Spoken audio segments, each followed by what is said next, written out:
Good morning and welcome back to the channel.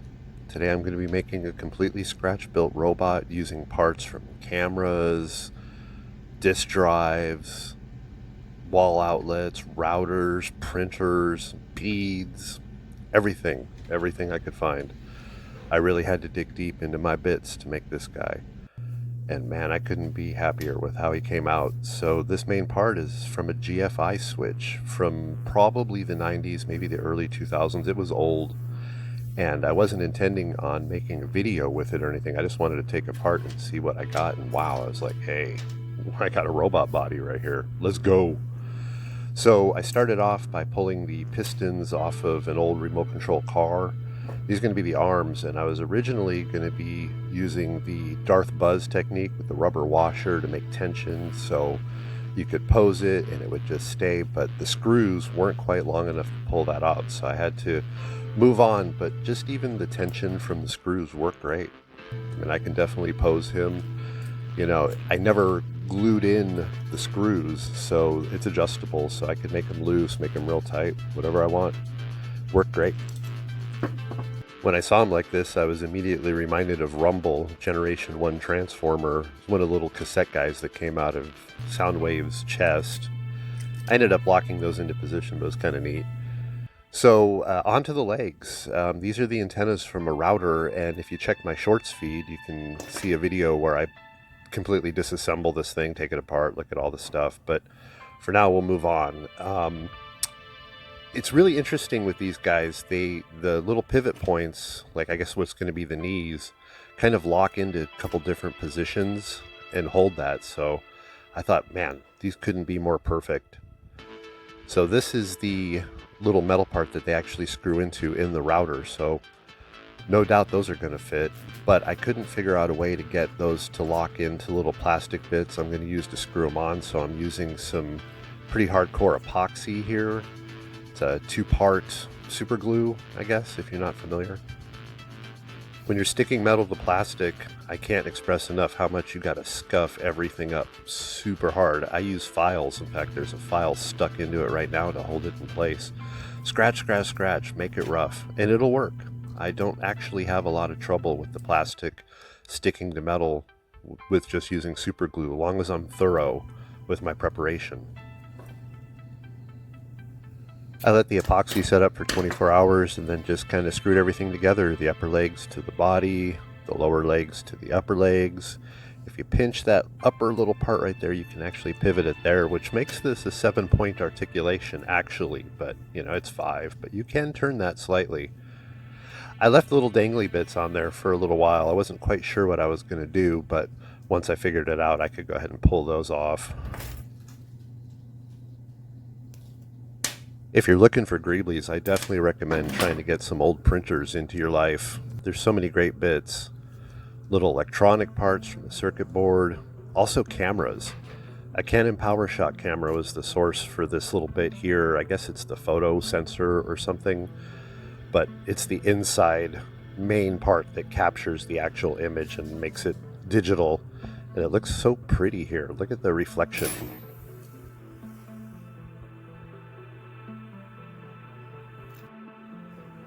So yeah, wheels for feet. I pulled these out of a printer and they were perfect, but I couldn't really figure out a good way to attach them to the bottom of the legs. So here I'm using some milliput. It's another 2-part process where you kind of mix it all together and then it sets up into a solid. So what I'm doing here is basically making a mold. I'm kind of stuffing it into the wheels and then pushing the bottom of the legs into it to create a mold. Once it sets up, it's going to be that exact shape. Nice thing about milliput is it doesn't expand or contract as it's setting up or curing or drying or whatever the heck it's doing. And it's a really workable surface after that as well. It'll take sanding. You can kind of carve it with a art shiv and works great.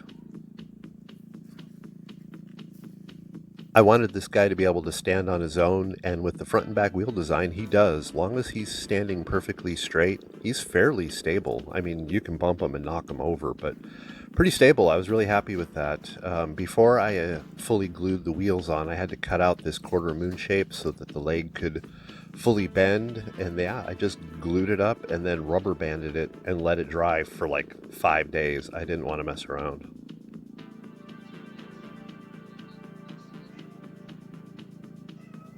Super Bear.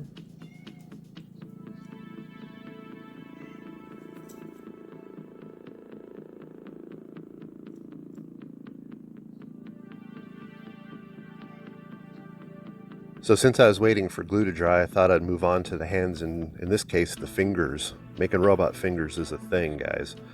Here I'm using little springs and little metal beads, but check this out. What the heck's going on there? I don't know if it was magnetic force or static or supernatural. It's like the spring didn't want to be a finger, but I persevered. There's also a quick video on my shorts feed of me making these. You gotta like that. And speaking of like, maybe it's time to kind of finger the like button. You know, that like button is sitting there, it's kind of lonely, not fulfilling its purpose or destiny. Why don't you make the like button happy? As I'm recording this, it's November 12th, just a couple days before my birthday. Feel free to guess in the comment section what age I'm turning. It's a big birthday for me. Here I'm just assembling the hands, I guess. This is a little connector. You kind of put some wires in there and snap it into a circuit board, and that makes a connection. In this case, I'll be making a connection with glue. You know, in retrospect, I kind of wish I would have waited to stick the hands on here until I was done with the build. The whole rest of the time I was just carefully not smashing those fingers. So here we got a contact lens cleaning device of some sort. You kind of put the lens in there and it reacts chemically with this black part. I'm not really sure what's going on, but apparently it works. And this piece is completely weightless. It hovers. It took me quite a while to figure out the head and neck, but I definitely wanted the head to be able to turn, and I came up with this piece. Not sure what it's from, but that metal piece kind of spins around and it fit perfectly into that magical hovering piece to create what I thought looked like a pretty cool neck. And here we're going to see the actual head. You probably caught it in the thumbnail, but yeah, this is another piece of that Canon power shot. And man, I thought it looked cool like that. I ended up not even greebling it because it just looks perfect the way it is.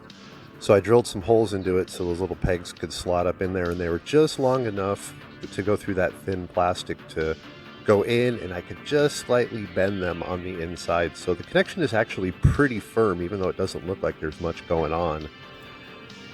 Once I got that into place, I just had to figure out the way the lens was going to sit. I kind of wanted it pointing down a little bit, and then I glued that into place. I almost stuck a light that Spidermaf got me, but then I got distracted with nonsense. Yeah, what if I went with that? What's the word? Delegitimizing?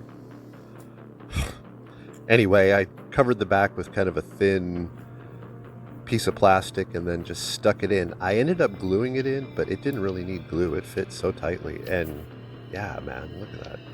Perfect.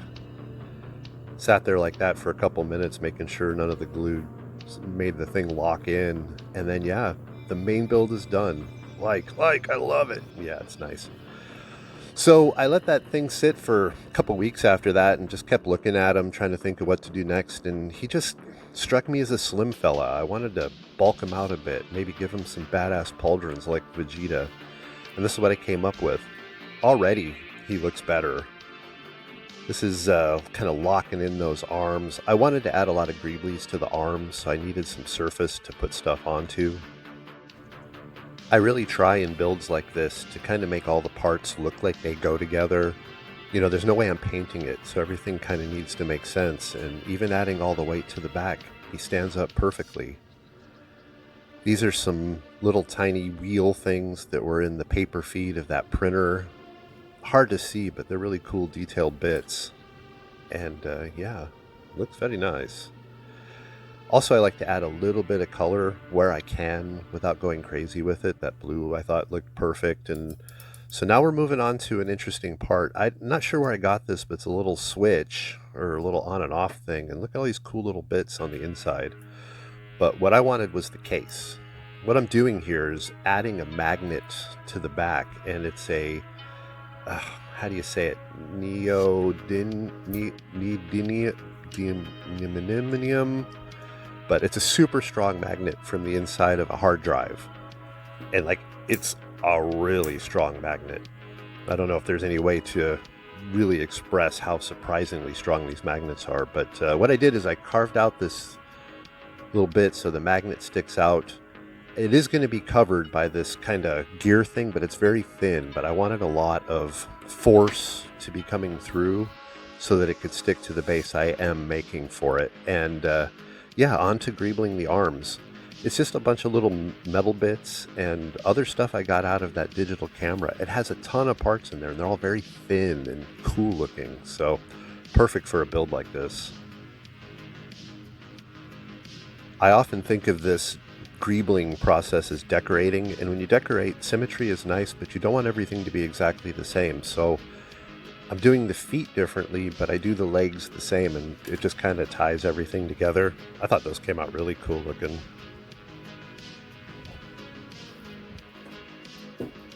And now just adding the magnet bit, and that's done. Robot finished. Time to move on to the base. So this base came from a barcode scanner from a store, cash register, and you can see these little kind of bits here. I wanted to use those to lock the post support into place. So what I'm doing is hitting it real hard with a Sharpie and kind of sticking it in there, and the Sharpie kind of transfers onto that, so I can see where I have to kind of nibble it out. And I'm using the old nippers, not the new nippers.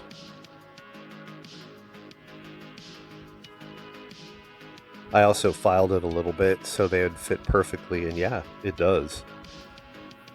I'm actually making this as a gift for my brother, and like me, he's an Xbox guy, so I thought I'd use these buttons from an old Xbox 360 controller to fill the screw holes on the top, add a little interest and a little color. That was actually a lot of work to get that angle right. It took me a couple hours. It was worth it in the end, though, for sure. This base is like 20 years old, so after I got everything set up, I sanded it really good and took it out, gave it 3 coats of black paint, 3 coats of poly. It looked brand new after that. And I don't know if you're like me, but I have had terrible luck with masking stuff off and painting it. I was certain once I pulled this paint apart that there'd be the tape apart, there'd be a bunch of black paint up onto the thing, but there wasn't. I was so excited. I think that was the first time for me that paint didn't get under the masking. So a little bit of final assembly here. I only had one shot to drop those in because there was no way I could really get my fingers in there to turn it. Oh, stress. But I got it. I was very happy. That looks really nice. Man, I just couldn't be happier how this all came out. Would you hit the like button? Do you like it? Like it? Like it? Or don't like it? No, please like it. And leave a comment. I'd really appreciate to hear what you thought about all this.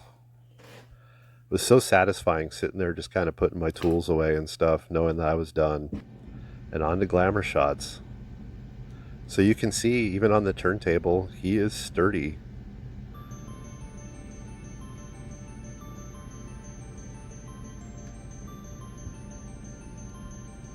But just standing there, you can't really take advantage of his articulation, and that's what the base was all about, really. It's like it really gives you a chance to pose him. Of course, you can just have him standing there like normal. You can turn the speed up, and he's absolutely stable. But, of course, he's not going to live on a turntable, so let's try different poses. He's running, even though he has wheels. I don't know why he'd be running.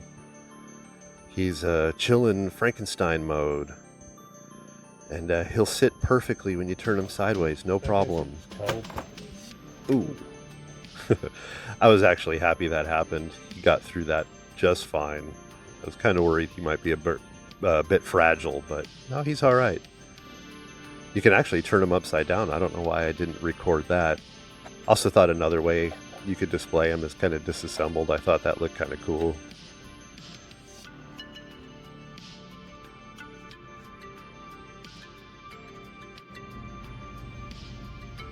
This is my favorite pose, actually. It looks like he's just kind of calmly skating, and we're done.